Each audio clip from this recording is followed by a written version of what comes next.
Dear, I feel the air thicken as I write these lines, as if the world stopped to listen to the echo of these words.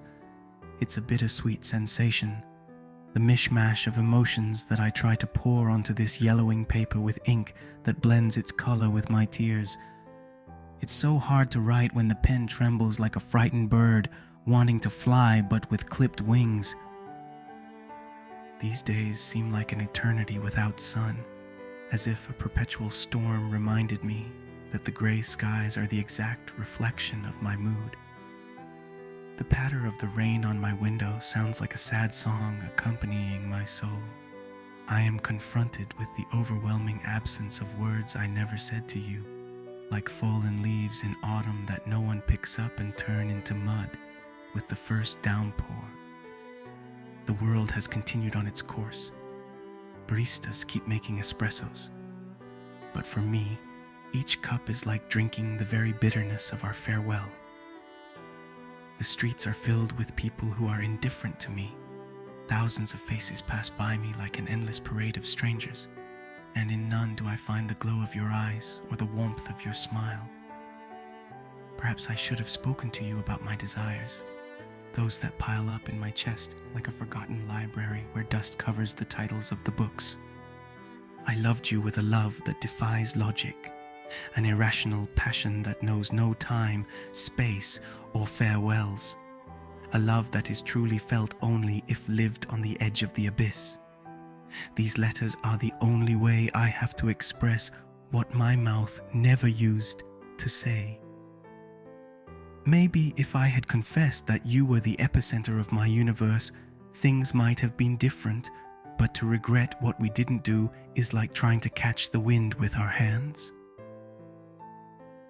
Our story has a beginning and an end, but what distinguishes us is that our ending was not a goodbye. It simply dissipated like expensive perfume that leaves an indelible mark in the air long after its essence has gone. And now, here is my last love letter, a bottle I throw into the sea of time, hoping that the currents will carry it to you and make you remember.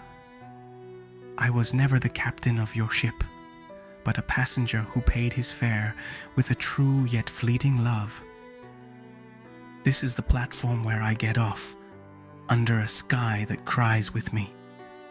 I waited a long time for this moment, with a mix of illusion and fear, like someone who awaits the dawn, but knows that with it comes the inevitable end of the night. Sunsets no longer seem beautiful to me. They are like a cruel metaphor for a love that also had its dusk in the garden of your laughter, in those eternal days that lasted only a moment. I thought we had found something eternal, but even loves that seem immortal fade in the face of time's fragility and the harshness of reality. These letters are not a goodbye. They are an act of liberation. A love that becomes a cage is no longer love. My affection for you has evolved, freed from its bonds, and transformed into something purer and more ethereal. And in this change, I discover that the most valuable thing is not to possess, but to appreciate, not to cling, but to let go. Dear, I leave in each word the last trace of my being, in each verse the farewell of a love that was true but fleeting, and in every final point, the resignation that perhaps in another time or another space, our paths could have merged into one.